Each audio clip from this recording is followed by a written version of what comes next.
গুৱাহাটীত অনুষ্ঠিত ৰাষ্ট্ৰীয় যোগাসন চেম্পিয়নশ্বিপৰ সফল সামৰণি। মহাৰাষ্ট্ৰলৈ শ্ৰেষ্ঠ দলৰ সন্মান। দ্বিতীয় আৰু তৃতীয়ত উজলিল ক্ৰমে হাৰিয়ানা বেংগল। 7টা পদকেৰে অসমৰ উজ্জীৱিত প্ৰদৰ্শন।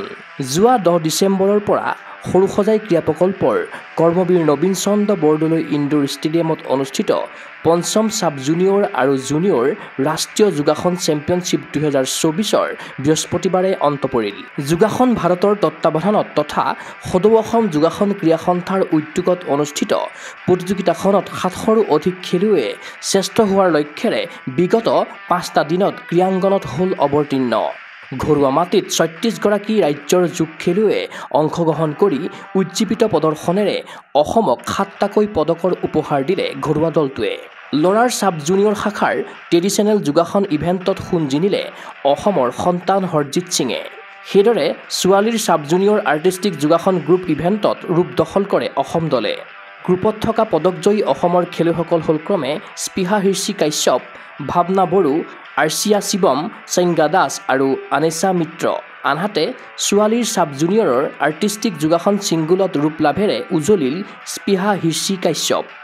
তদুপৰি ছোৱালীৰ ছাব জুনিয়ৰৰ ৰিদমিক যোগাসন পেয়াৰ ইভেণ্টত ৰূপ অধিকাৰ কৰে স্পৃহা হিৰ্ষি কাশ্যপ আৰু ভাৱনা বড়োৱে। প্ৰতিযোগিতাৰ অন্তিম দিনা অসম দলৰ সন্দৰ্ভত মন্তব্য কৰে সদৌ অসম যোগাসন ক্ৰীড়া সন্থাৰ সভাপতি বিকাশ গোস্বামীয়ে। বছৰ আগৰবাৰতকৈ বিৰাট কম্পিটিশ্যন বহুত টাফ হৈছে।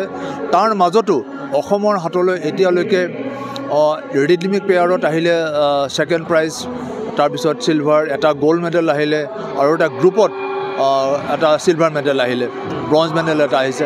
তো অসমৰ ক্ষেত্ৰতো আমি যোৱা 4টা চেম্পিয়নশ্বিপ আমি একো পোৱা নাছিলোঁ, সুদা হাতেৰে আহিছিলোঁ। এইবাৰ আমি মেডেল পাইছোঁ। গ্ৰুপত মেডেল পোৱা মানে 5টা ষ্টুডেণ্টে আমাৰ পাৰ্চনেল এষ্টিলে পাইছে, পেয়াৰত পোৱা মানে 2জনে পাইছে। ইফালে প্ৰতিযোগিতাখনত মুঠ 17টা পদক লাভেৰে মহাৰাষ্ট্ৰই অৰ্জন কৰে শ্ৰেষ্ঠ দলৰ সন্মান। ইয়াৰ বিপৰীতে হাৰিয়ানা বেংগলে লাভ কৰে ক্ৰমে দ্বিতীয় আৰু তৃতীয় শ্ৰেষ্ঠ দলৰ সন্মান। সামৰণি অনুষ্ঠানত উপস্থিত থাকিল অসম চৰকাৰৰ মন্ত্ৰী জয়ন্ত মল্ল বৰুৱা, ক্ৰীড়া সঞ্চালক প্ৰদীপ টিমুং, যোগাসন ভাৰতৰ সভাপতি উদিত শেঠ, কোষাধ্যক্ষ ৰচিদ কৌশিক, সদৌ অসম যোগাসন ক্ৰীড়া সন্থাৰ সভাপতি বিকাশ গোস্বামী, সম্পাদক নিৰুপম দুৱৰাৰ লগতে যোগাসন ভাৰত তথা ৰাজ্যিক সন্থাৰ বিষয়ববীয়াসকল। সামৰণি অনুষ্ঠানত যোগাসনৰ ডেমনষ্ট্ৰেশ্যন প্ৰত্যক্ষ কৰি আপ্লুত হৈ পৰিল মন্ত্ৰী জয়ন্ত মল্ল বৰুৱা। অসম চৰকাৰৰ হৈ মা কামাখ্যা ভূমিলৈ সকলো ৰাজ্যৰ যোগ খেলুৱৈক জনালে স্বাগতম। লগতে সুন্দৰ প্ৰতিযোগিতা আয়োজনৰ বাবে মন্ত্ৰীগৰাকীয়ে ধন্যবাদ জনালে সদৌ অসম যোগাসন ক্ৰীড়া সন্থাক। 5ম ছাব জুনিয়ৰ আৰু জুনিয়ৰ ৰাষ্ট্ৰীয় চেম্পিয়নশ্বিপত এই যোগাসনৰ যি সুন্দৰ প্ৰদৰ্শন হৈছে আৰু ভাৰতবৰ্ষৰ প্ৰতিখন ৰাজ্যই ইয়াত অংশগ্ৰহণ কৰিছে।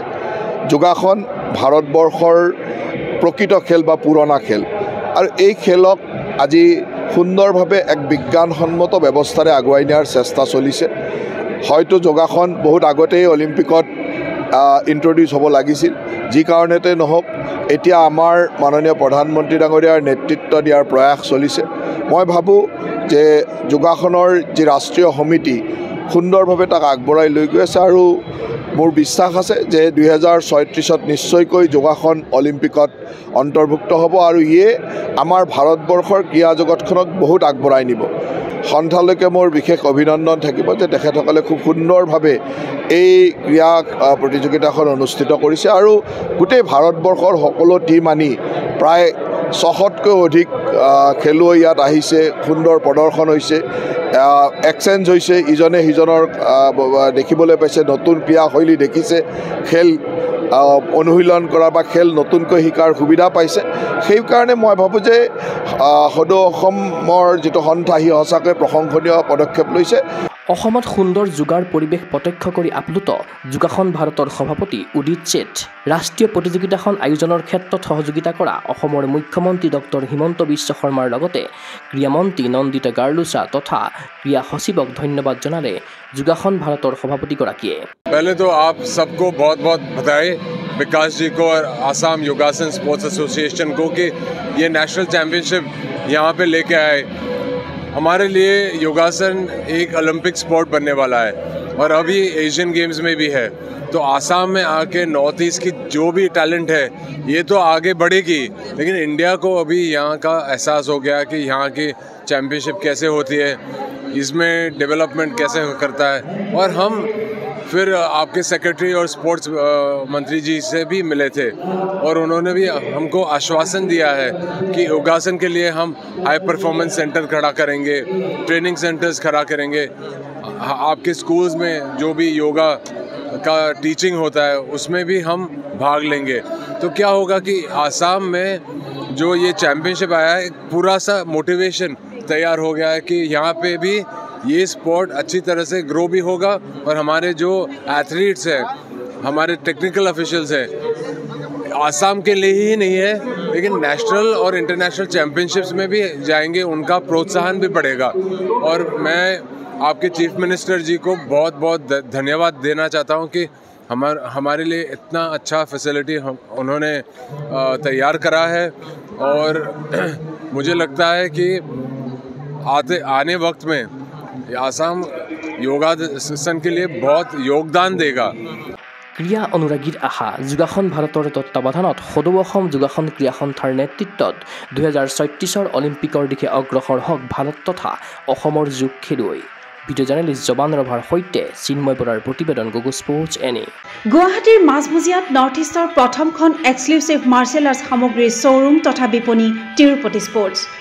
Karate, wushu, taekwondo, boxing, jujitsu, pencak silat, judo আদি 7টাকৈ সমৰ কলা ইভেণ্টৰ ইউনিফৰ্ম আৰু প্ৰশিক্ষণৰ সামগ্ৰী ইয়াত উপলব্ধ।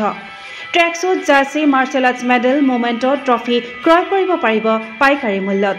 ফুটবল, ভলীবল, বাস্কেটবল, ক্ৰিকেট আদি ইভেণ্টৰ সামগ্ৰীৰ ছাপ্লাইৰ বাবে অৰ্ডাৰ ওলোৱা হয়। কাৰাটে, টাইকোৱাণ্ডোৰ নেশ্যনেল ফেডাৰেশ্যনৰ দ্বাৰা এপ্ৰুভড ব্ৰেণ্ড আৰু আপ টু ডেট সামগ্ৰীৰ বাবে একমাত্ৰ বিশ্বাসযোগ্য আৰু নিৰ্ভৰযোগ্য প্ৰতিষ্ঠান। ঠিকনাটো হৈছে doctor B Barua road, house number 52, first floor, Ulubari, Guwahati 7। Phone number 9085083493। Email sanju_regal@rediffmail.com।